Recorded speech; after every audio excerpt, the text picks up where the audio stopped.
জ্বালানি তেলের চলমান সংকটের মাঝে শুরু হলো ফুয়েল পাস অ্যাপের ব্যবহার।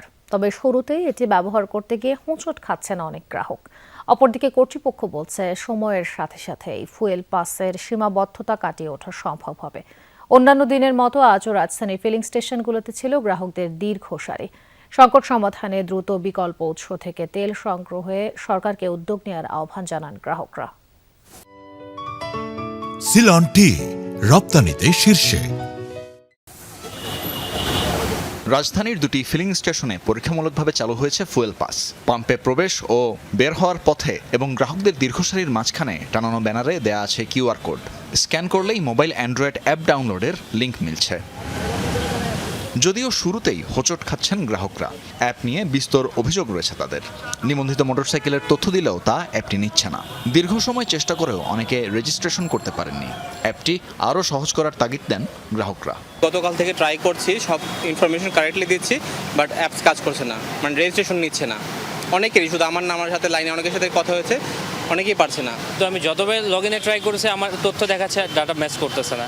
যদি পরবর্তীতে ট্রাই করতে হয় তাহলে কেন এত ঘটা করে বলতেছে আপনার ফুয়েল কার্ড তৈরি করেন বা ফুয়েল পাস তৈরি করেন, আপনাদের তেল নিতে পারবেন। আমি যদি তেল না নিতে পারি তাহলে আমি লগ ইন করতে পারতেছি না, তাহলে আমি এটা কেন করবো?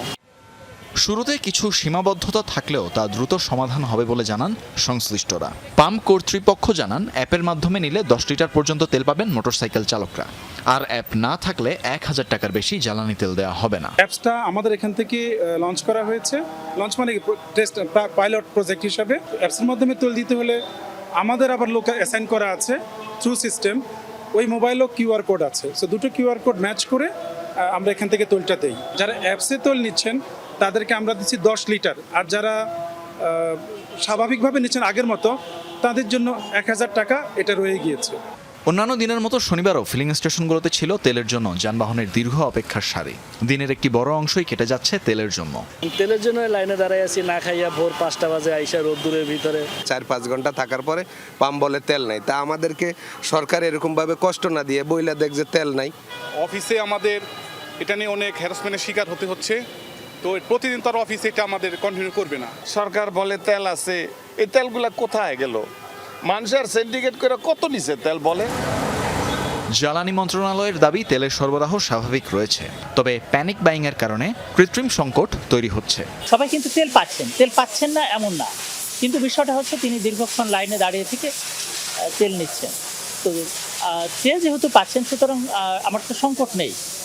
তিনি যদি সচেতন হন, তিনি যদি অতিরিক্ত মজুত না করার চিন্তা করেন এবং তিনি আগে যে পরিমাণ যেভাবে তেল নিতেন সেভাবে যদি তেল নেন, তাহলে এই ধরনের দীর্ঘ লাইন বা সারি থাকবে।